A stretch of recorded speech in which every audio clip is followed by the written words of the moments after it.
Good morning, children. Now let us move ahead in the story. What happens further? So, if only Peggy would decide of her own accord to stop having fun with Wanda. Oh well, Maddie ran her hand through her short blonde hair as though to push the uncomfortable thoughts away. What difference did it make? Slowly, Maddie tore into bits the note she had started. She was Peggy's best friend, and Peggy was the best liked girl in the whole room. Peggy could not possibly do anything that was really wrong, she thought. So Maddie was writing a note to Peggy that she should stop teasing Wanda. But suddenly she stopped writing the note and she tore the note into bits of paper. Why? Because according to her, if she um, point out Peggy's mistake, then Peggy would tease her. This was one reason. And the other reason was, according to Maddie, Peggy was the most liked girl in the whole room, and means Maddie was the only best friend of Peggy. And she didn't want to lose her friendship. She didn't want to lose a friend like Peggy. So she kept quiet and she thought that Peggy would not do anything wrong to any other person. And she didn't write any further to warn Peggy to stop teasing Wanda. As for Wanda, she was just some girl who lived up on Boggin's Height and stood alone in the schoolyard. She scarcely ever said anything to anybody. The only time she talked was in the schoolyard about her 100 dresses. Maddie remembered her telling about one of her dresses, pale blue with colored trimmings, and she remembered another that was a brilliant jungle green with a red sash. So you would look like a Christmas tree in that, the girls had said in pretended admiration. So for Maddie, Peggy was close to her, but Wanda was some girl who lived up on Boggin's Height. For it doesn't matter to her, she was got teased by Peggy, and she remembered she remembered Wanda once told her about her blue dress and also a dress which was of jungle green color and a red sash. So for this, girls they teased her by saying you would look like a Christmas tree in that dress.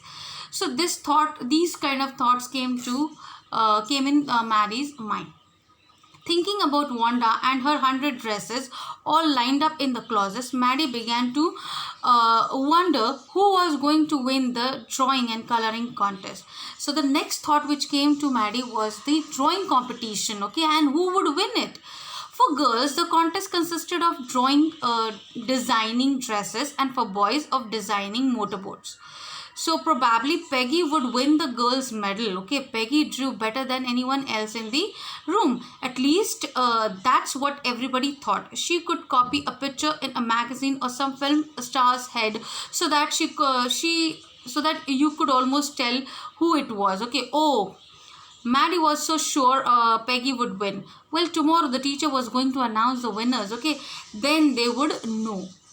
So it was a drawing competition and coloring contest. Okay, and for boys it was supposed to design the motorboats, and for girls it was supposed to design the dresses. So according to Maddie and other students in the classroom, they thought that Peggy would win because Peggy was a good artist in this. Okay, she was good in painting and coloring and sketching. So everyone thought Peggy would win. So they waited for the result to come, which was supposed to be announced the next day. The next day it was drizzling. Maddie and Peggy hurried to school under Peggy's umbrella. Naturally, on a day like this, they didn't wait for Wanda Petrinsky on the corner of Oliver Street, the street that far away under the railroad tracks and up the hill led to Boggin's Height. Anyway, they weren't taking chances on being late today because today was important. That day, the next day, it was important for Peggy and Maddie because the result was supposed to be out regarding the drawing competition, and they didn't bother to wait over there and to make fun of Wanda that day because result was there. So who would wait to tease Wanda? That is unimportant topic, but the important was the result. Do you think Miss Masson will announce the winners today? Asked Peggy. Oh, I hope so. The minute we get in. said Maddie. Of course you will win, Peg. Hope so, said Peggy eagerly. The minute they entered the classroom, they stopped short and gasped. They were surprised.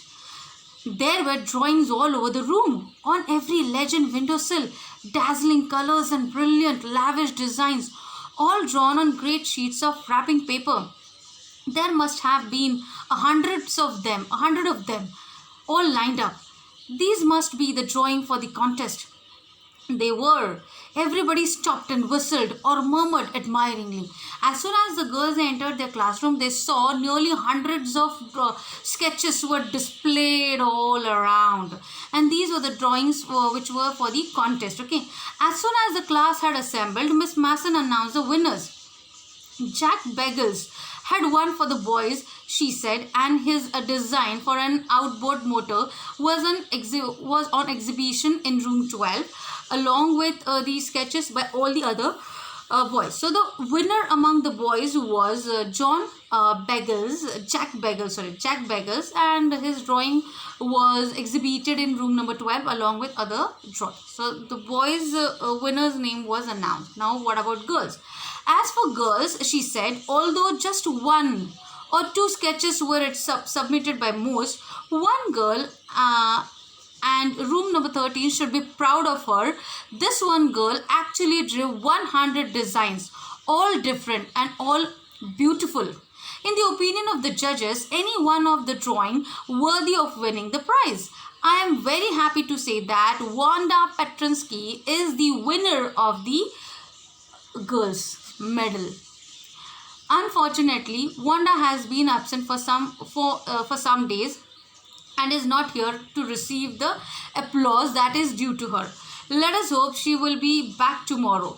Now class, you may file around the room quietly and look at her exquisite drawings. So the winner for the girls' medal was Wanda Petrinsky, and those 100 dresses were designed by her. They were displayed, they were exhibited in the classroom. So the teacher requested all the students to have a look to all those drawings. The children burst into applause, and even the boys were glad to have a chance to stamp on the floor, put their fingers in their mouths and whistle, though they were not interested in dresses. Boys, they are least interested in dresses, but looking at the designs made by Wanda, they were interested. So they applauded. They put their fingers in mouth with surprise. Okay. Look, Peg, whispered Maddie. There's that blue one she told us about. Isn't it beautiful? So looking at one of the beautiful sketches that Wanda had made, it was of blue color dress. Looking at that dress, Maddie said to Peggy that look at that dress. This is the blue dress that Wanda was talking about. Yes, said Peggy. And here's that green one, boy. And I thought I could draw. So she looked at the another dress of green color, and she thought to make design like that, but she couldn't. But Wanda had made it, and finally Wanda had won the girls' medal for drawing and coloring contest, which Peggy was expected to win, but Wanda made it. Being a different girl, being a Polish girl, being different from others, not American. Okay, she did it. Okay, so this is part 1. We have to deal with part 2 also. So we are going to start with our part 2 in our next video. Till then, please watch all these 3 videos and understand part 1, the 100 dresses. Thank you.